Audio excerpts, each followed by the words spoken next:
Quem pode se igualar a Deus? Nós cantávamos isso no Salmo de resposta à primeira leitura. Ninguém está acima de Deus. Deus é o Senhor de todas as coisas. E a palavra de Deus, ela não é um mero acidente de percurso. A palavra de Deus não é uma palavra ao acaso. É uma palavra que serve para iluminar, para orientar a nossa vida. E quando nós não nos deixamos guiar pela palavra de Deus, nós caminhamos como que cegos, acreditando nisso ou naquilo, simplesmente porque a palavra de Deus não penetra a nossa vida, não penetra o nosso coração.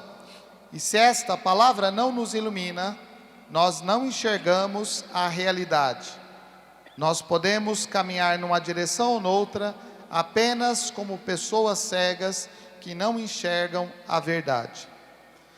Jesus conta as parábolas, e não é por acaso que Jesus conta as parábolas, porque Ele nos faz entrar naquele contexto, naquela realidade que está sendo anunciada. Parábola não é apenas uma historinha, não é uma ilustração para o ensinamento de Jesus. A parábola, ela nos faz compreender, entrar dentro desta realidade. Ao falar do reino, Jesus fala da parábola do administrador infiel. E o final desta parábola, existe um elogio. Se nós não entendemos bem as coisas, nós podemos pensar que Jesus está fazendo um elogio à artimanha deste administrador. É o famoso jeitinho brasileiro para as coisas. É a famosa maneira de resolver as coisas do nosso jeito. Bom, já que não dá assim, a gente dá um jeitinho por aqui. A gente tem um amigo, a gente tem algum conhecido, a gente pede um favor aqui, um favor ali, e a gente vai conseguindo tudo aquilo que quer. E não se trata disso.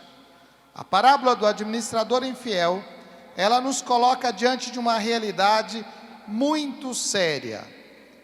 Contra este administrador que é infiel, existe uma denúncia. A denúncia chegou e o senhor, o dono daquela propriedade, daqueles bens, comunica a este administrador que ele está sendo denunciado. O administrador poderia ter muitas atitudes.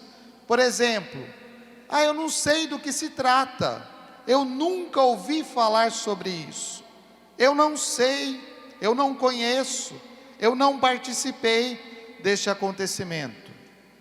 Ele poderia também dizer assim: não, isso aqui não fui eu que fiz, foi aquela outra pessoa que já morreu, e que não pode agora dar explicações sobre esta situação.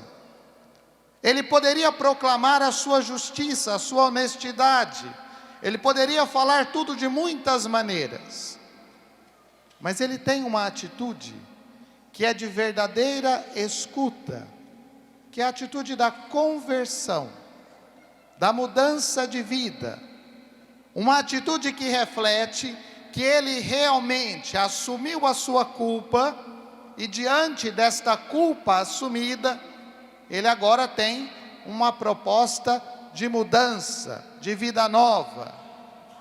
O elogio de Jesus não é a esperteza, a artimanha de saber esconder muito bem os seus crimes, mas é justamente a sabedoria de buscar a conversão, de buscar a verdadeira justiça, de buscar ser honesto de fato e de fazer as coisas com verdade.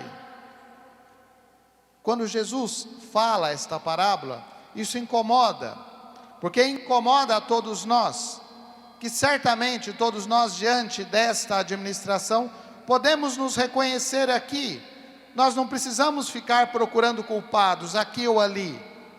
Mas se nós não nos encontramos nesta parábola de Deus, nessa parábola do Evangelho, que nos chama à conversão, nós também somos infiéis. E nós acabamos apoiando, nós acabamos incentivando que isso continue de muitas maneiras. Porque nós também queremos dar os nossos jeitinhos nas coisas. E aí depois a gente reclama da política. A gente reclama das grandes coisas que aparecem nos jornais. Mas quantas vezes nós favorecemos isso pelas nossas atitudes? Quantas vezes somos nós que buscamos, que procuramos dar um jeitinho nas coisas para resolver tudo ao nosso modo, facilitar a nossa vida? Isso também é corrupção. Isso também é infidelidade. Isso também está errado.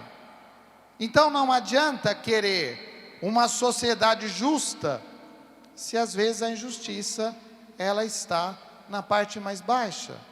E aí nós podemos justificar de muitas maneiras. Ah, mas todo mundo faz isso. Ah, mas eu fiz isso em função daquilo. Ah, eu roubei, mas eu ajudei os pobres. Que caminho é esse que nós fazemos? Que forma de administração é essa que nós queremos? Como nós podemos usar das coisas dessa maneira? E a primeira leitura nos acusava, dizendo que os pobres não merecem essa injustiça. Quando Deus exalta os pobres, não significa apenas falar dos pobres, mas significa colocar na vida das pessoas uma palavra que nos faça viver de uma maneira diferente. Na Eucaristia nos são dadas as melhores lições. E por que nós não colocamos em prática então? Por que nós resistimos a isso? Por que nós resistimos a esta lição, a este ensinamento que nos é dado na Eucaristia? Que é o ensinamento da vida, que é o ensinamento da justiça, que é o ensinamento da fraternidade, que é o ensinamento da honestidade. Por que nós não colocamos em prática? Porque às vezes nós ficamos como meros ouvintes, sem participar de fato daquilo que está acontecendo. E aí Jesus vai concluir o Evangelho dizendo: não podeis servir a dois senhores. Nós não podemos ficar divididos entre o certo e o errado. Ou está certo, ou está errado. Ou é justo, ou é injusto. Ou é honesto, ou é desonesto. Porque se nós queremos ficar em cima do muro, o muro já é do diabo. O diabo já construiu o muro. Porque na divisão ou na indecisão, nós já estamos fazendo uma opção. E às vezes as nossas opções, elas não são cristãs. Elas não caminham de acordo com os valores, com os ensinamentos que nós recebemos da igreja. Com aqueles ensinamentos que a igreja sempre defendeu. Com aquela verdade que a igreja sempre proclamou. Não a verdade relativa de cada um, mas a verdade autêntica. Aquela verdade que nasce da escuta sincera do Evangelho. E é esta palavra do Evangelho que deve guiar as nossas vidas. Esta é a lição que nos é dada na Eucaristia. Não é outra.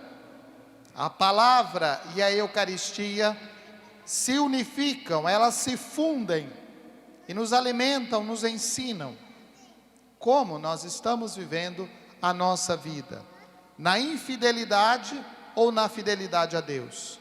Esta é a pergunta que cada um de nós precisa responder, e esta resposta diz muito sobre a nossa vida, e diz muito sobre a nossa forma também de praticar e de viver a nossa religião.